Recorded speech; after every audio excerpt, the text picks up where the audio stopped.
বিসমিল্লাহির রহমানির রহিম। প্রিয় দর্শক, আপনাদের সবাইকে স্বাগতম আমাদের আজকের ভিডিওতে।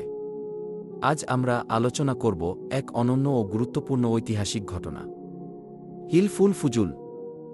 এটি ছিল এমন এক চুক্তি যা মক্কার কিছু নীতিবান ব্যক্তি করেছিলেন সমাজে ন্যায়বিচার প্রতিষ্ঠার জন্য। এবং সবচেয়ে গুরুত্বপূর্ণ বিষয় হল, আমাদের প্রিয় নবী মুহাম্মদ সাল্লাল্লাহু আলাইহি ওয়াসাল্লাম নিজেও এই চুক্তিতে অংশ নিয়েছিলেন। কিভাবে একদল সাহসী মানুষ অন্যায়ের বিরুদ্ধে রুখে দাঁড়িয়েছিল, কিভাবে এটি আজকের সমাজের জন্য একটি শিক্ষা হয়ে উঠতে পারে, এই গল্প জানার জন্য ভিডিওটি শেষ পর্যন্ত দেখুন। চলুন শুরু করা যাক। ইসলামের আগমনের আগে আরবের সমাজ ছিল নানা ধরনের অন্যায়, অবিচার ও বিশৃঙ্খলায় পূর্ণ। সেখানে সমাজের দুর্বল ও অসহায় মানুষরা প্রায়শই নিপীড়িত হতো, আর ধনী ও ক্ষমতাবানরা আইনের মধ্যে থাকত। এই পরিস্থিতিতে কিছু নীতিবান ব্যক্তি মক্কায় একত্রিত হয়ে হিলফুল ফুজুলকে নামে একটি ন্যায়বিচারের চুক্তি করেন। এই চুক্তির অন্যতম সদস্য ছিলেন নবী মুহাম্মদ সাল্লাল্লাহু আলাইহি ওয়াসাল্লাম, যিনি পরে নবুয়ত লাভের পরও এই চুক্তির প্রশংসা করেছেন এবং বলেছেন যে, আজ যদি আমাকে এমন চুক্তিতে আবার ডাকতে, তবে আমি অবশ্যই অংশগ্রহণ করতাম। মক্কা ছিল একটি বাণিজ্যিক কেন্দ্র। এখানে আরবের বিভিন্ন গোত্র ব্যবসা করত। কুরাইশ বংশের বিভিন্ন গোষ্ঠী মক্কায় প্রভাবশালী ছিল এবং তারা ধনী ও ক্ষমতাবান ছিল। সমাজে গোত্রকেন্দ্রিকতা প্রবল ছিল, যার ফলে এক গোত্রের কেউ অন্য গোত্রের কারো প্রতি অন্যায় করলে বিচার পাওয়া প্রায় অসম্ভব ছিল। দুর্বল, বিদেশি ও গরিব ব্যবসায়ীদের সাথে প্রায়শই প্রতারণা করা হতো। মক্কার সমাজে প্রচলিত কিছু অনিয়ম ছিল। শক্তিশালীরা দুর্বলদের সম্পদ কেড়ে নিত। সুদ ও প্রতারণা ছিল সাধারণ ঘটনা। বিদেশি ব্যবসায়ীরা প্রায়শই তাদের পণ্য বিক্রির পর পাওনা টাকা না পেতেন। গরিবরা ন্যায়বিচার থেকে বঞ্চিত হতো। নারীদের প্রতি অবিচার ও শিশুদের হত্যা করা হতো। এই পরিস্থিতিতে মক্কার কিছু বিবেকবান মানুষ অনুভব করলেন যে সমাজে ন্যায়বিচার প্রতিষ্ঠা করা দরকার। একবার জুবাইদ গোত্রের জাবির ইবনে আবদুল্লাহ নামে এক ব্যবসায়ী মক্কায় এসে মালামাল বিক্রি করেন।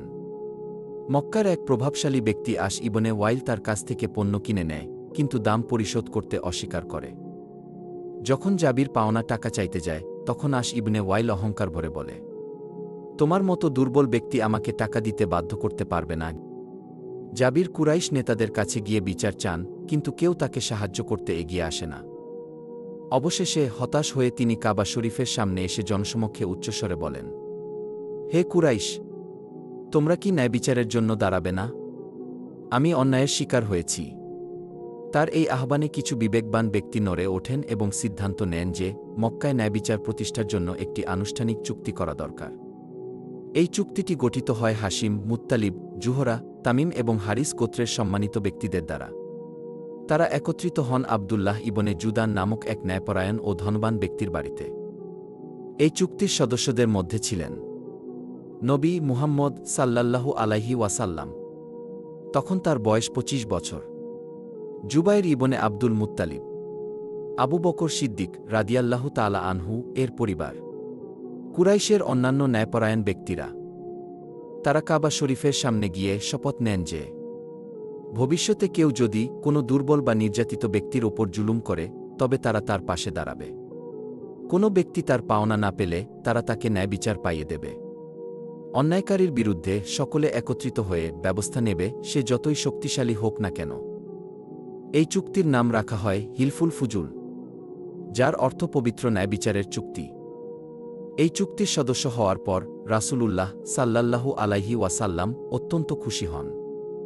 বহু বছর পর নবুয়ত লাভের পরও তিনি বলেন, আমি আবদুল্লাহ ইবনে জুদানের বাড়িতে এমন এক চুক্তিতে উপস্থিত ছিলাম, যদি এখন ইসলাম আসার পরও আমাকে এমন চুক্তির জন্য ডাকতে, তবে আমি অবশ্যই তাতে অংশগ্রহণ করতাম।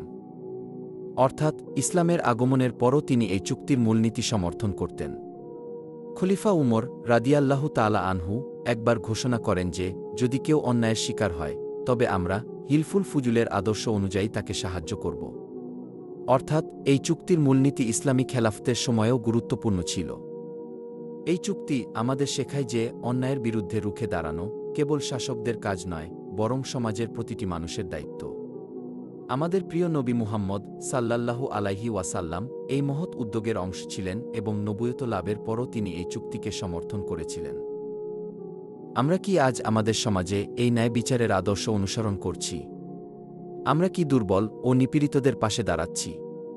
আসুন হিলফুল ফুজুলের শিক্ষা আমাদের জীবনে বাস্তবায়ন করি এবং অন্যায়ের বিরুদ্ধে ঐক্যবদ্ধ হই। ভিডিওটি ভালো লাগলে লাইক দিন, কমেন্ট করুন এবং আমাদের চ্যানেল সাবস্ক্রাইব করুন, যেন ইসলামিক ইতিহাস ও শিক্ষামূলক ভিডিও আপনার কাছে সহজেই পৌঁছে যায়। আল্লাহ আমাদের সবাইকে ন্যায় ও সত্যের পথে চলার তাওফিক দান করুন। আপনাদের সময় ও ভালোবাসার জন্য ধন্যবাদ। দেখা হবে পরবর্তী ভিডিওতে।